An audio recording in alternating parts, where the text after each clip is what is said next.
আল্লাহকে আল্লাহ হিসেবে মানতে হবে, আর ওই এক আল্লাহর উপরে তাওয়াক্কুল করতে হবে, ভরসা রাখতে হবে, আল্লাহর কাছে চাইতে হবে।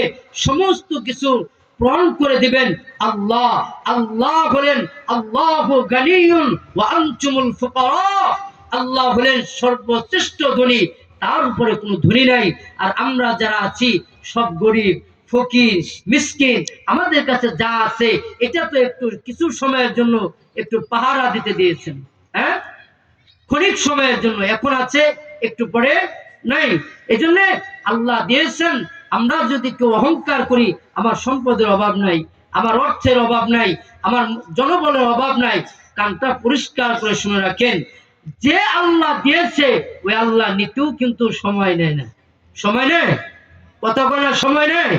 হ্যাঁ, ফেরাউনের মতো মানুষটারে আল্লাহ নীল নদে চুবাইছে না? সাদ্দাতের মতো ব্যক্তিকে মাটির নিচে দাবাইছে না? হামানের মতো মানুষকে আল্লাহ ধ্বংস করে নাই? কারণের মতো মানুষকে আল্লাহ ধ্বংস করে নাই? আল্লাহ কি ওদের সম্পদের মুখাপেক্ষী? আল্লাহ যদি জান্নাতের প্রয়োজন হতো তাহলে সাদ্দাতের জান্নাতের আল্লাহ ধ্বংস করতো না। কেউ বুঝা গেল? আল্লাহ এগুলো কোনো কিছুর প্রয়োজন হয় না। আল্লাহকে আল্লাহ বলে মানো, ওই আল্লাহর উপর তাওয়াক্কুল করো, আল্লাহর উপর বিশ্বাস রাখো, অহংকার করো না, অহংকার করো না, ফখর করো না। আল্লাহ নামায়া দিতে কিন্তু এক সেকেন্ডও দেরি করে। কয়দিন হয়েছে? কতদিন হয়েছে? এদেশে উলামায়ে কেরামের জবান বন্ধ ছিল, এদেশের আলেমদের কথা বন্ধ ছিল, এদেশের উলামায়ে কেরাম কোরআন হাদিসের কথা বলতে পারে নাই। এদেশের উলামায়ে কেরাম কোরআন হাদিসের কথা বলতে গেলে আগেই তাকে মেসেজ দেওয়া হতো, হুজুর এই বলা যাবে না, সেই বলা যাবে না, কথা বলবেন আসমানের উপরে, জমিনের নিচে, মাঝখানে কোনো কথা বলা যাবে না, এরকম চিঠি তাদেরকে ধরিয়ে দেওয়া হতো। কথা বলেন ঠিক কিনা? আজকে আছে কথা বলা? এই ব্যক্তি মনে হয় ওই দলের লোক। কেউ সব ওই দলের, সব ওই দলে। মানিকগঞ্জটা বিএনপির ঘাঁটি, মানিকগঞ্জ, ধামরাই, এই দুটা বিএনপির ঘাঁটি।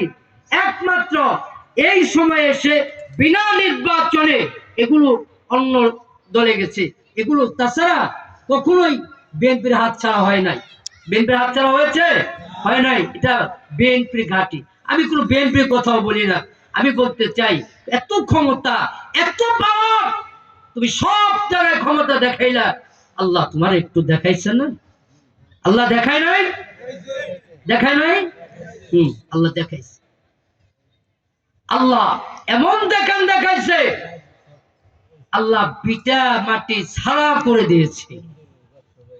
হ্যাঁ, আজ থেকে বহু বছর পূর্বে দেলোয়ার হোসেন সাইদি হুজুর বলেছিলেন, তুমি সতর্ক থাকো, উলামায়ে কেরামের উপরে যে অত্যাচার শুরু করে দিয়েছ, তুমি উলামায়ে কেরামের সাথে যে ব্যবহার শুরু করেছ, এমন একটা সময় আসবে তুমি পালাবার জন্য ইন্দুরের গর্ত পর্যন্ত খুঁজে পাবে না। হয়েছে কিনা? এই কথা বলা হয়েছে কিনা? এত পাওয়ার, এত পাওয়ার কোথায় গেল?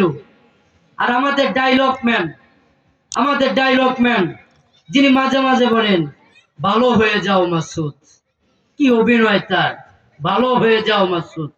হ্যাঁ, এরপরে আর কত তার ডায়লগ, কোথায় কোথায়? হ্যাঁ, আজকে আল্লাহ পাক ছাড়াও করে দিয়েছেন। আল্লাহ অহংকারকারীকে পছন্দ করেন না। আওয়ামী লীগ দেশের জন্য কাজ করেছে না? বোধ করেছে। এটাকে অস্বীকার করা যায়? এ যা করছে এটা অস্বীকার করবেন? আওয়ামী লীগ কাজ করে নাই? কাজ করেছে। এদেশের রাস্তাঘাটে বহু কাজ করেছে, আলহামদুলিল্লাহ। এদেশে মসজিদ বানিয়েছে, আলহামদুলিল্লাহ। মসজিদ বানানোর পরে তো আমাদের মতো এক হুজুর তারে জান্নাতের সার্টিফিকেট দিয়েই দিয়েছেন। নবীর জামানায় 10 জনকে সার্টিফিকেট দিয়েছেন, এরপর আর কেউ জান্নাতের সার্টিফিকেট পান নাই। এই তো কয়েক মাস আগে এই উপজেলা কেন্দ্রিক যে মসজিদগুলো হয়েছে, মডেল মসজিদ, ওই মসজিদ বানানোর কারণে আমাদের হুজুর তারা ডাইরেক্ট সার্টিফিকেট দিয়েছেন জান্নাতের, দিয়েছেন না? হ্যাঁ, আমার ভাইরা, আল্লাহ পাক সকলকে বুঝবার তৌফিক দান করেন। তারা চলে গিয়েছেন, আমরা বলবো না তারা সব খারাপ করেছে, এমনটি না, তাদের ভালো আছে।